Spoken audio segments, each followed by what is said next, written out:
halkani waa BBC oo aad ka dhageysanaysaan mawjadaha gaagaaban efemyada magaalooyinka qaar iyo barteena internetka ee bbcsomali.com.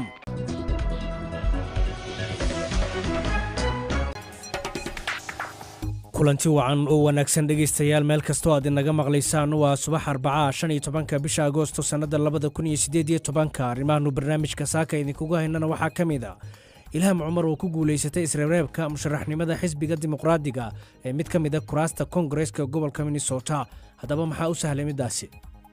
markii uu baneeyay booska Keith Ellison oo isagu degmada uu u tartamay ay ku badan yihiin dadka madowga ah iyo dadka kale ee progressive loo yaqaano oo xisbiga dimuqraadiga ah. Soomaaliduna ay aad ugu badan tahay degmada ay u tartantay iyadoo dadaalo badan gabadhuna samaysay. kooxaha gurmadka Talyaaniga oo tan iyo xalay ku dadaalayay sidii ay dad nool uga soo saari lahaayeen buundadii shalay ku burburtay magaalada Genoa ee dalkaasi iyo shilalka ku soo badanaya wadada dheer ee isku xirta Hargeysa iyo Wajaale oo aan warbixin idin kaga hayno.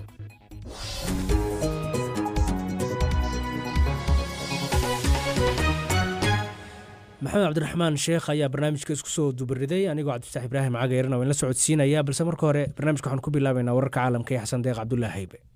mahadsanid Cabdifataax.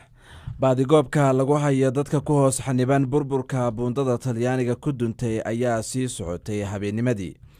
wasaaradda arrimaha gudaha ayaa sheegtay in ilaa iyo hadda la og yahay inay ku dhinteen 31 ruux buundada ku duntay magaalada Genoa. gawaarida ayaa meel 40 mitir dhulka ka sarreysa ka soo dhacay markii ay qayb ka mida buundadu ay duntay iyadoo ay socdeen roobab daadad dhaliyay.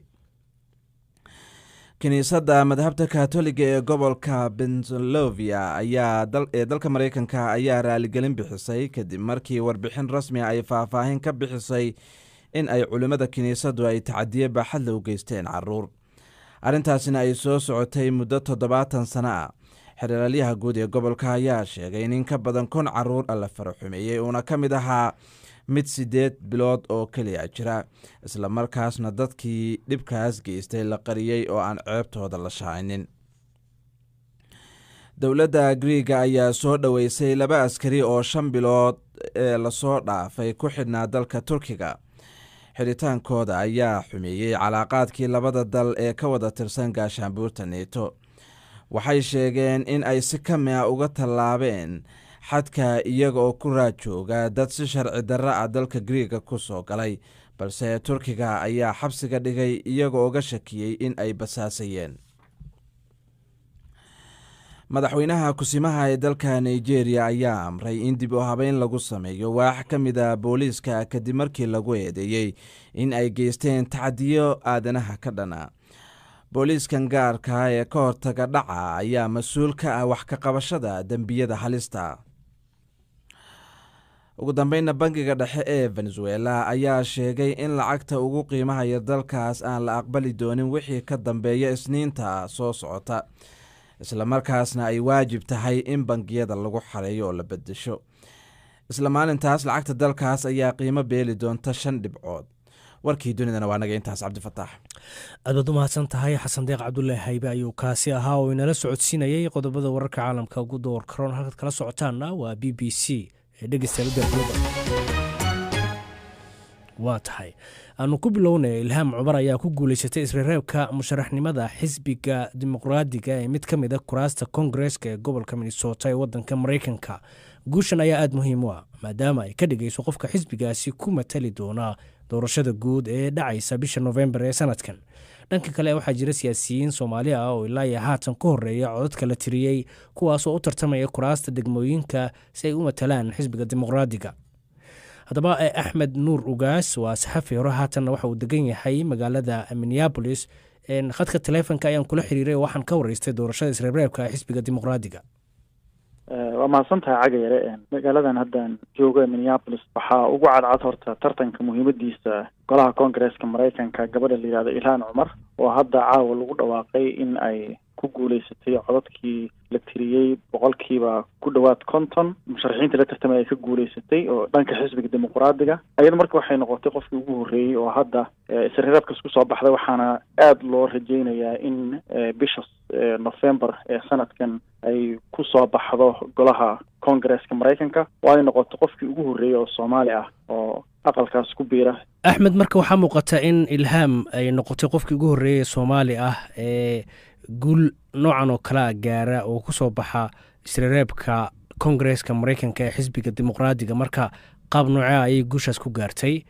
guushaas waxay ku gaartay horta ilhaan markii ugu horreysay waxay soo shaac baxday dabayaaqadii sanadkii 2016 oo sanadkan dhammaaday 2017 ayay waxay ku guuleysatay inay noqoto xubin ka tirsan golaha baarlamaanka ee gobolkan aan deganahay Minnesota, oo ay noqotay qofkii ugu horreeyay Soomaali ah, muslimna ah oo gabar ah oo ka mid noqotay golahaasi.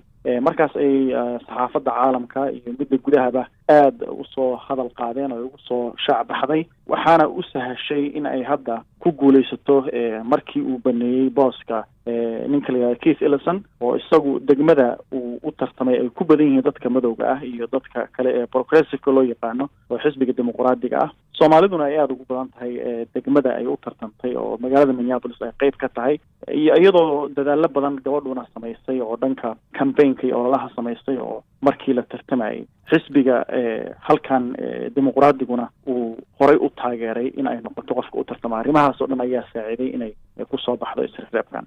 axmedow, marka mar haddii ilhaam ay sidaa ku soo baxday, ma ognahay musharaxa ay la tartami doonto dhanka xisbiga jamhuuriga? waa mahadsantahay. dhanka jamhuuriga iyadana waxaa lagu dhawaaqay gabar magaceeda la yidhahdo Jennifer oo dhanka isreebka primaryska la yidhahdo iyadana usoo baxday oo iyadana degan magaalada Minneapolis. laakiin sida la saadaalinayo marka la gaaro November, degmadan waxaa la rajeynayaa inay ku guulaysato Ilhaan Cumar oo ay ka guulaysato gabadhaas kale ee Jennifer ee dhanka Republicanka. degmada hadda ay Ilhaan u tartamayso ilaa 1963 markaas ayaa ugu dambeysay qof xisbiga jamhuuriga ka socda inuu kusoo baxo. marka waxaa loo badinayaa gabadhan sida lagu rajada wan yahay inay bedesho Keith Ellison oo ahaa nin African American oo muslim ahaa oo booskaas baneeyey inay booskiisa gasho oo taariikhdan ay noqoto qofkii Soomaaliya ugu horreeyay bisha November ku biirta golaha Kongareeska Maraykanka. muhiimad noocee ay leedahay marka doorashada noocan oo kale ah? doorashadani muhiimad weyn ayay u leedahay dadka halkan degan Minneapolis, gaar ahaan Soomaalida, oo midda koowaad ay gabadhani magac ay usoo jiidayso Soomaalida oo markii ugu horreysay qof Soomaali ah hadday ku guulaysato sida la rajeynayo ay noqonayso. dhanka kalena muhiimadda kale leedahay waxay tahay booskan waxaa banaynaya nin muslim ah oo madow ah. marka booskaas ayaa iyadana muhiimadeedu waxay tahay qof kale oo muslim ah inuu ku guulaysto oo matala magaalada Minneapolis iyo degmada ay gabadhan u tartamayso. dabcan axmedow, dad kale oo musharaxiin oo Soomaali ah oo xilal kale u tartamayay ayaa iyana waxay hoggaanka u hayaan tirinta codadka. marka dadkaas maxaad is leedahay ilaa heerka haatan ay taagan yihiin inkastoon lagu dhawaaqin, maxaa u sahlay inay sidaa uga horeeyaan dadka kale la tartamayay? waxaa xusid mudan sidaa sheegta cageer gabadha Ilhaan booska ay hadda banaynayso magaaladan Minneapolis oo gobolka stateka Minnesota ah. degmo waxaa jirta la yidhaahdo degmada 62 qaybteeda B oo iyadoo hadda ay banaynayso waxaa u tartamaya nin la yidhaahdo Maxamuud Nuur oo asagu horay ula tartamay Ilhaan hadda ka hor degan degmadaas aadna looga yaqaano.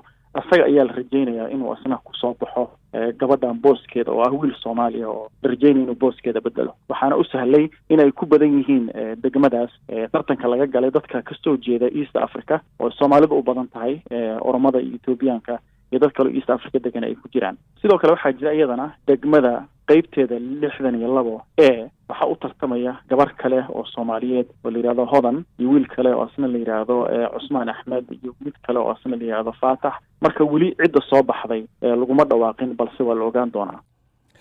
axmed nuur ugaas oo ah saxafi hore oo degan magaalada Minneapolis oo waddanka Maraykanka ayuu kaasi oo khadka taleefanka igu waramayay. haddaba Facebook ay dhegeystayaal badan ra'yigooda warbixintaasi kaga soo dhiibteen.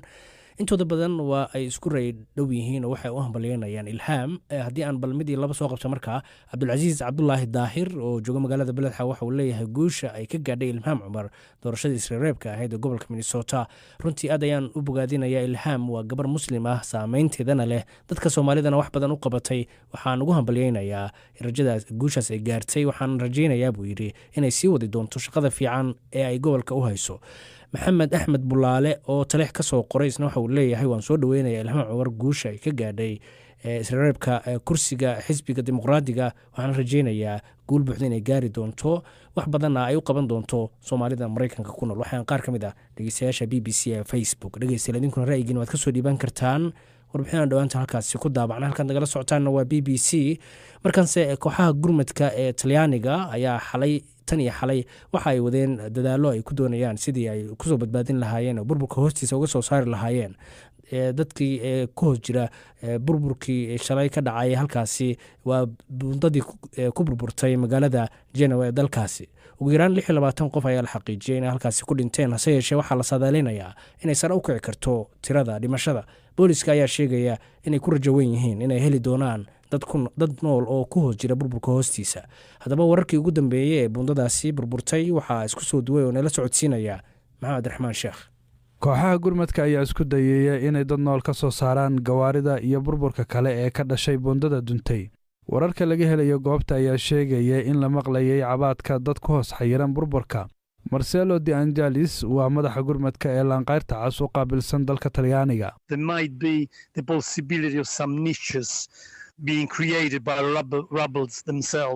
waxaa suuragal ah in nooc xayndaaba uu ka hoos abuurmay burburka, kaas oo ugu dambayn dadka ka difaacay waxyeelada burburka. waxaanu la tacaalaynaa xaaladda sida mid ka dhalatay dhulgariir oo kale.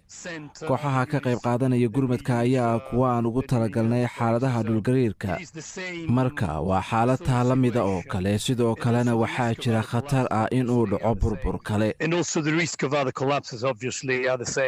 warbaahinta Talyaaniga ayaa sheegtay in khubarada dhismaha ee dalkaasi ay mar hore ku taliyeen in isbeddel ballaaran lagu sameeyo buundada Morandi.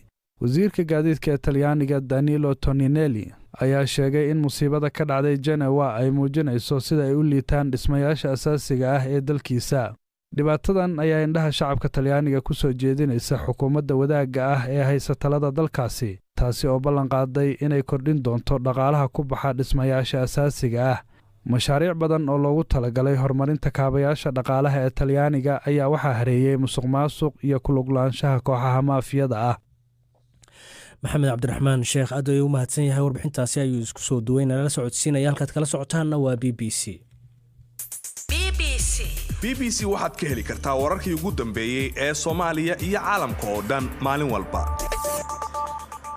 saacaduna haatan waxay tilmaamaysaa 7:12:45 ilbiriqsi. warbixinada inoo soo socdana waxaa ka mid a dadaalo lagu doonayo in lagu soo afjaro isku dhacyadii dhowaantan ka dhacay magaalada Diridhaba ee halkaasi ku dhex maray Soomaalida ee Oromada oo halkaasi ka soconaya. balse markan shilalka gaadiidka ayaa kusoo badanaya jidka laamiga ah ee xiriiriya magaalooyinka Hargeysa iyo Wajaale ee gobolka Gabiley ee Jamhuuriyadda Iskeed ugu dhawaaqday madaxbanaanida ee Somaliland. waxaa ugu dambeysay shalay oo shil baabuur ay ku dhinteen ilaa 4 ruux iyadoo 6 kalena ay dhaawacyo halis halkaasi ka soo gaareen. haddaba maxaa sababa shilalka gaadiidka? su-aashaasi kuwa kale waxaanu hordhignay gudoomiyaha gobolka Gabiley ee Somaliland Maxamed Ismaan Xaaji Axmed Indhabalac oo u waramay wariyaha BBC-da Cabdulxaafid Cawil Ismaaciil. horta wadadan u dhaxaysa Gabiley iyo Wajaale iyo Hargeysa kullu gaadiid tiro badan maamara oo xagga ganacsiga u dhaxeeya labada wadan haday noqon lahayd jaadkii iyo hadii ay noqon lahayd in alaabtan ka imaanaysa Somaliland ee u gudbaysa Wajaale magaalo ganacsiyeedka. marka horta waxa maraya xamuul fara badan iyo boomin fara badan baa ka jira wadada. run ahaantii marka wadada waxa sababa shilalka inta badan markii hore wadadu way yara gogoneed in la sameeyay. run ahaantii boominka socda iyo shaqada socota ayuunba excellent-kuna qayb ka yahay. waxa kaloo jirta daawalinta baabuurta wada oo smid ogle iyaguna ku socota iyo magaranaysa masuuliyadii ay lahaayeen oo magaranaysa iyaga laftigooda in badan ay dayacaan.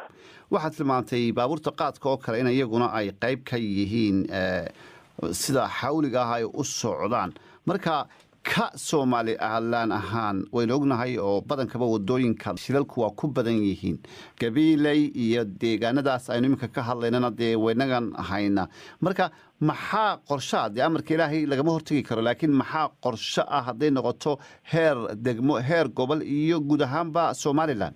horta markaan ku soo qaado Wajaale iyo Hargeysa waa 90 kilomitir. xukuumad ahaan, nabadgelyo ahaan, booliis ahaan, goob ahaan waxaa la isku dayay in la yareeyo shilalka. 90 kilomitir 6 checkpoint baa yaala. halka waxaad ka garan karaysaa 15 kilomitir in la dhigay checkpoint. marka checkpointkaas waxaa loogu talagalay in la xadido oo la yareeyo xawliga baabuurta ay ku soconayaan. marka 6 checkpoint ee u dhaxeeya Wajaale iyo Hargeysa inta waxa jooga trafficadii iyo ciidamada booliiska oo intaba dul taagan oo shaqaynaya waxaa kaloo jira iyaduna bahla la yidhahdo askari jifa oo magaalooyinka dhexdooda iyo meelaha wareegyada ah ee gooladaha loogu talagalay iyagoo intaasi jiraan haddana dee wixii ilaahay qadartiisu keeno waa dhimanayaan. maxamed, marka aynu eegno dhinaca baabuurta la kaxaysanayo lafteeda iyo darawaliinta, waxaa la sheegaa in baabuurta dee si joogto ah baabuurta mashiinkooda looma dee ilaaliyo oo dowladdu dee baabuurta ma qaataan shahaado ay waddada ku mari karaan inta aanu ognahay.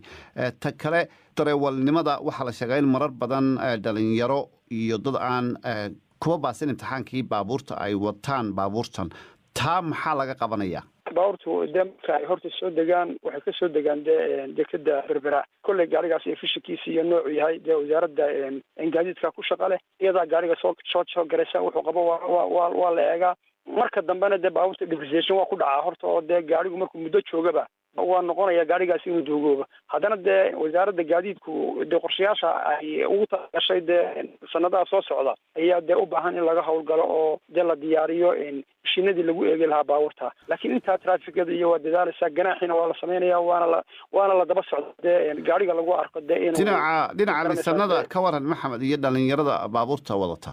run ahaantii liisanada berigii hore ahayaan liisano ma garanaysaa dee manuala imika waxaa laga dhigay digital baa laga dhigay waana la adkeeyey oo waxaa la mariyaa betes. laakiin runtii dadkan wada baabuurtan dee traaga u baxda dhalinyaro uma badna, waxay u badan yihiin dadkan rakaabka qaada. marka smiid xoog le inta badan ku socdaan oo dadkaasi dee waxa weeyaan dad baabuurta dee ka ganacsanayo dee iyagu darawaliin ah. mar way iska dhacda dee in dhalinyaro dee ay baabuurta dee kaxayso, laakiin mostly dadka u badan dee marka la jeegareeyo checkpointyada lagu jeegareeyo waxa weeyaan waa dad darawaliin ah.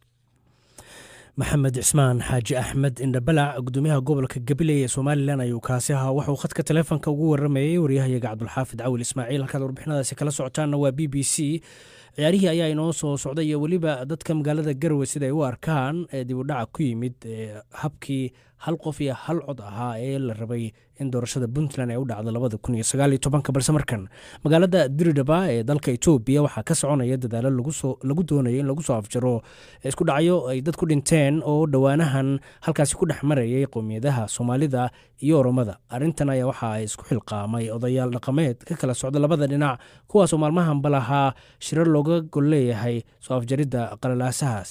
haddaba guddi ayaa arrintaasi loo saaray, go-aano ayay soo saareen, waxaana lagu wadaa in heshiis dhowaantan la kala siixan doonaba. haddaba wixii ka soo baxay wadaxajoodkaasi waxaanu ka wareysanay maxamed meegaag barre oo ka mid ah waxgaradka magaalada diridhaba. waxa uu u warramay waryaha b b c da macaawiye maxamed buraale. walaalo arrintaasi way jirtay, waa arrin maaragtay abaagiraha iyo ogaasku ay ka dambeeyaan bay ahayd. maaragtay dadkan isku dhacay maaragtay arrintooda in la dhameeyo. marka magaalada oo dhan ma ahayn arrin waxay ahayd qayb yar oo magaalada ka mid a oo maaragtay xaafada. arrintii si loo xaliyo odayaal badan baa loo yeedhay oo qaashi laba dhanba. odayaashii waxay sameeyeen maaragtay arrintaa xaliyaan. arrintii waxaa loo sameeyey 30 oday oo qowmiyadda soomaalida ah iyo 30 oday oo oromada. arrintii waxay sameeyeen odaydii maanta waxaa fadhiistay gelinkii hore, saacadii gelinka hore ayay fadhiisteen. waxaana hogaaminaya shirka maamulka magaalada diriraba iyo saraakiisha dowladda ciidamada ayaa arrinta hogaaminayay. shirkan aad ku qabateen magaalada dirdhaba ma shirkii ugu horreeyay halkaas aad ku qabataan oo aad kaga arrinsanaysaan xaaladda ammaanka deegaanka miya? arrinta shirkan waa isku dhicii ayaanta caynkaa dhacay. isku dhicuna ma ahayn wax labada qowmiyadooda ee maarata xaafad ka mid a xaafadaha bay ahayd say ay u bilaabantayba. laakiin arrintii iminka meel fiican bay maraysaa. laamaha dowladda oo maamulka dirdhaba iyo ciidamada qaranka sida duqeydtii reeraha waa loo yeedhay. meeshana waa xaafadaha ka mid ah magaalada dirdhaba oo dhan maaha oo labada qowmiyad way wala degaan magaalada. guddi isxilqaame miyaad tihiin mase waa dowladda ayaa gacan idinka siisa? maya, guddi waxa weeyaan maaragtay dadkii xaafadda ay wax ka dhaceen iyo agaarka intii u dhaweyda oo xaafadaha una 3 qabale iyo odayaal looga yeedhay ayaa doortay 60 oday. 60 odayna waxay ahayd arrintan meesha ay ka dhacday inay xaliyaan. meel fiican bayna socotaa. insha allah haddii ilaahay inay berrina dhammaataa laga yaabaa inta u dambaysa. wixii dhiiga iyo wixii caynkaasna maaragtay ogaasyada iyo garaadada ayaa ka wada hadlaya. ambaagadaha duqeydka oromada xukuma ayaa ka wada hadlaya. laakiin wixii reeraha ka soo boqday xaggaas in halkii lagu celiyo walbana aqalkiisii nabad u galo wayna qaatay wixii khalad ee dhacay iyo luuqadda dadka ku hadla oromada oo dhibtan geysatay wayna qaateen iyaku wixii khalada inay annagu aan leenahay wixii dhiiga waxaa loo daayay maaragtay inay ogaasadii iyo ka hadlaan abaagilaha. waxaad ka hadashay waxyaabaha ka soo baxay shirkaasi tallaabooyin noocee ayaad isla meel dhigteen oo lagu hortegaya rabshadaha soo noqday u dhexeeya qowmiyadaha soomaalida iyo oromada? waxaan meel isla dhignay in maaragta dadka ka soo barakacay meeshan oo dee xaafaddaa yara inaan dadka nin walba aqalkiisa ku celino wixii ka maqanay inay hadday xaafadda ay wixii laga qaato xaafadda ay galeen in la soo celiyo haddii kale in la buuxiyo annagu aan duqayti ahaan u buuxino ayaan isla garanay wayna qaateen qaybtii kale iyo qaybtii soomaalida waa isla qaateen. ma jirtaa cid kale oo ku lug leh rabshadihii dhowaan ka dhacay Dirdhaba oo ka baxsan labadan qowmiyadood? walaalo waxa weeyaan waxay leeyihiin iyaku markii ay hadlayeen odayaashu dhibtani waxay ka imatay qaybta oromadu waa waxay ku lug leedahay bay yidhaahdeen wixii kilika shanaad ka dhacay bay ku lug leedahay bay iyaku yidhaahdeen annaguna intayada badan waan aaminsanahay inay arrintahay wax ka jiraan waan aaminsanahay laakiin sideedaba in wax la xalliyo uunbaa fiican annagu waxaan garanay maadaama haddii waxa ay wax kilika shanaad u yahay dee xaafadahoo dhan ba uu gaari lahaa oo way ka dhici lahayd laakiin xaafad yar maadaama ay tahay inay saa ku dhammaanayso. ilaa hadda ka waran xaaladda magaalada Dirdhaba guud ahaan rabshadihii u dhexeeya soomaalida iyo oromada ma joogsadeen? aad ba u fiicantay aad ba u fiicantay wallahi korka sidaa loo eego arrintu ma aha arrin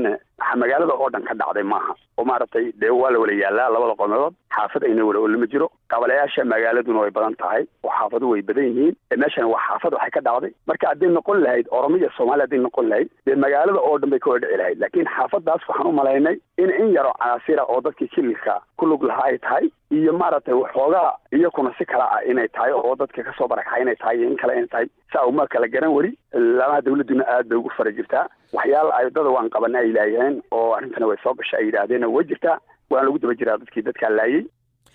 maxamed maygaag barre oo ka mid a waxgaradka magaalada Dirdhaba ayuu kaasi ahaa waxa uu waramayey waryaha b b c da Macaawiye Maxamed Buraale halkaad warbixinaasi kala socotaanna waa b b c sheekooyin kale oo xiiso badan ayaa inoo soo socda balse markan haddii aan ciyaarihii eego xalay waxaa isreebka koobka Champions League ee horyaalada Yurub laga reebay kooxda Celtic taas oo xalay 2-1 lagaga adkaaday waxaa kaga adkaatay kooxda Athens waa AEK Athens ciyaartaasi waxay kusoo gabagabowday 2-1 balse celcelis ahaan markii labada ciyaar la isku daro waxay kusoo gabagabowday 3-2 oo sidaasi waxaa Athens ugu soo gudubtay koobka horyaalada Yurub ee Champions League waana markii ugu horeysay oo kooxda Celtic ay ka harto Champions League tan iyo markii uu tababaraha u noqday tababare Brendan Rodgers. kooxaha kale ee soo gudbay waxaa ka mid ah Ajax Amsterdam Ajax oo iyana 3-1 kaga adkaatay kooxda Standard Liège markii la isku daro labadii kulan ay wada dheeleenna waxay gabi ahaan kusoo gabagabowday 5-2 haddaba wixii ka soo kordhay idaacadaha iyaga dambe ayaad warbixinadaasi ciyaaraha ku maqli doontaan haddii aan bal mid kale kusii daro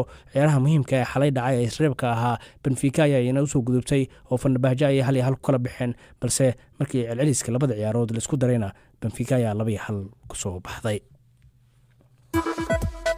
ka qaybgal barnaamijyada laanta af Soomaaliga ee BBC oo noogu soo dir fikradaada ama aragtidaadu waxa ay tahay text message telefonka nambarkiisu yahay 4477862000 kadiba waxa ay kula tahay BBC Soomaali. waa tahay saacaduna haatan waxay tilmaamaysaa 7:23 daqiiqo waxaa si wanaagsan dalka Sacuudi Carabiya uga soconaya acmaasha xajka ee sanadkan halkaas oo malaayiin qof oo dunida daafaheeda ka kala yimid ay xajka ku gudanayaan dadkaas malaayiinta waxaa ka mid ah askar ka tirsan ciidamada militariga Britain kuwaas oo sida muslimiinta kale waajibka xajka gudanaya si gaar ah dowladda Sacuudiga halkaas ugu soo dhaweysay warbixin umurtaasi ee BBC du ka diyaarisayna waxay nala socodsiinaya Axmed Mursal Xuseen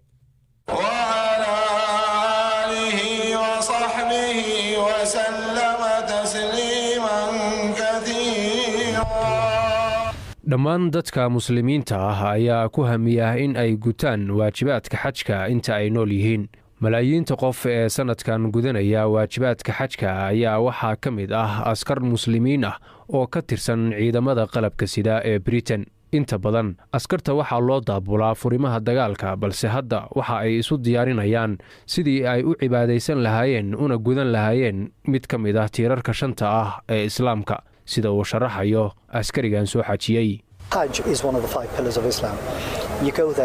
xajku waa mid ka mid ah shanta tiir ee islaamka waxaa loo baxayaa in la soo guto waajibaadkiisa halkaas waxaa isugu tegaya malaayiin qof.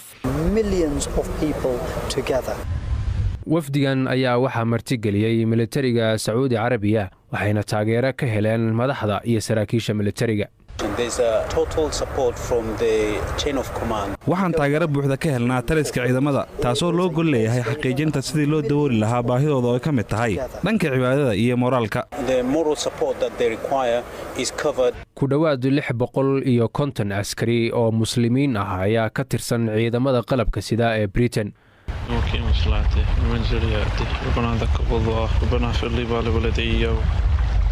sanadkan 2018 ciidamada Britain ayaa soo daayay filim ka hadlaya tababarada iyo carbinta ciidamada oo ay ka dhex muuqdaan askar muslimiin ah oo tukanaya si muslimiinta loogu dhiirigeliyo in ay ciidamada ku biiraan. muslimiinta qaar ayaa dood ka qaba ku biiridda ciidamada sababo la xiriira dagaaladii hore ee Ciraaq iyo Afghanistan.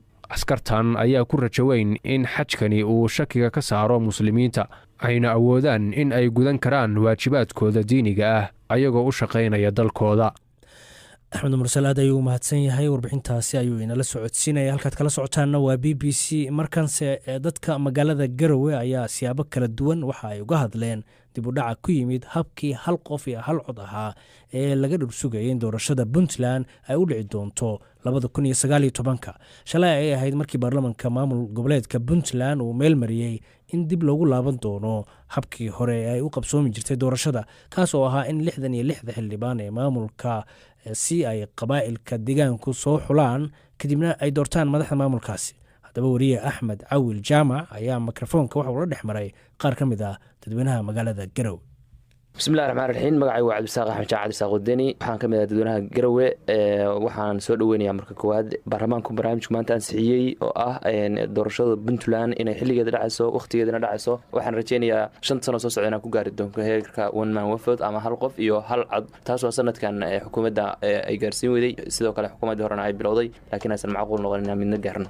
magacaygu waa Nistacali Cabdullaahi waxaan aaminsanahay inay doorashada ay qabsoomi doonto waqtigii loogu talagalay sidii baarlamaanka magacaygu waa maxamed nuur axmed maxamed madani ku dhaqan magaalada Garowe ee gobolka Nagaal. doorashada Puntland ee January dhici doonta wax badan kama duwanaan doonto doorashadii hore ee 2014 ka dhacday sababtoo ah isku si bay u dhacaysaa oo waxa lagu soo dooranayaa habkii qabaa'ilka 66 xildhibaan sidii awal Cabdiwali Cali Gaas oo ballan qaaday waxay ahayd in 2019 ay ku dhacdo hab ah codayn dadku shacabka ay codaynayaan dooranayaan cidda madaxda ay hogaaminaysa hase ahaatee ma aysan suurtoobin haddana waqti yar baa haray oo dowladda ayaa ka gaabisay arrinkaas oo waxaysan hirgelin yoolkii dhalinyarada ay lahaayeen oo ahaa in habkii hore habka wax laga bedelo habkan ah wax laga bedelo hase ahaatee hadda sanadkan 2019 bishii January waxaan rajaynaynaa in dalka iyo dadka iyo diintaba hogaamiye u wacan oo matali kara hogaamin kara Puntland meesh joogtana ka dhaqaajin kara. bismillaahir rahmaanir rahiim doorashada Puntland 2014 markii madaxweyne Cabdiwali Maxamed Cali Gaas uu sheegay xilka u tartamayay uu kuna guuleystay wuxuu ballan qaaday in Puntland ay ka dhacayso nidaamka doorashada ee hal qof hal cod ah. ma hadirtaa waaba cadaan wayna shaaciyeen maanta sida caadiga ah sidii hore ku dhacaysa imtixaan xildhibaanadii 66 xildhibaan ay soo dooranayaan imtixaanka madaxweynaha imtixaanka hogaamiye doona 5 sano soo socota dawladda Puntland. hadii ay ku idmaayeen waxaan rajaynaynaa madaxweynahaas markii maadaama uu hirgeliyo nidaamka one man one vote ama hal qof hal cod insha Allah. waxay ahaayeen qaar ka mid ah dadka magaalada Garowe oo u waramayay wariyahayaga Axmed Cawil. halkaad warbixinadaasi kala socotaana waa BBC. warbixinta ayaynu ku soo gabagabeynaynaa barnaamijkii uu isku soo dubriday Maxamed Raxmaan Sheekh anigoo Cabdisaaq Ibraahim Cagayr la socodsiinayay. cidii uu barnaamijkan dhaafay waxay dib uga daalacaan kartaa barteena internetka ee BBC.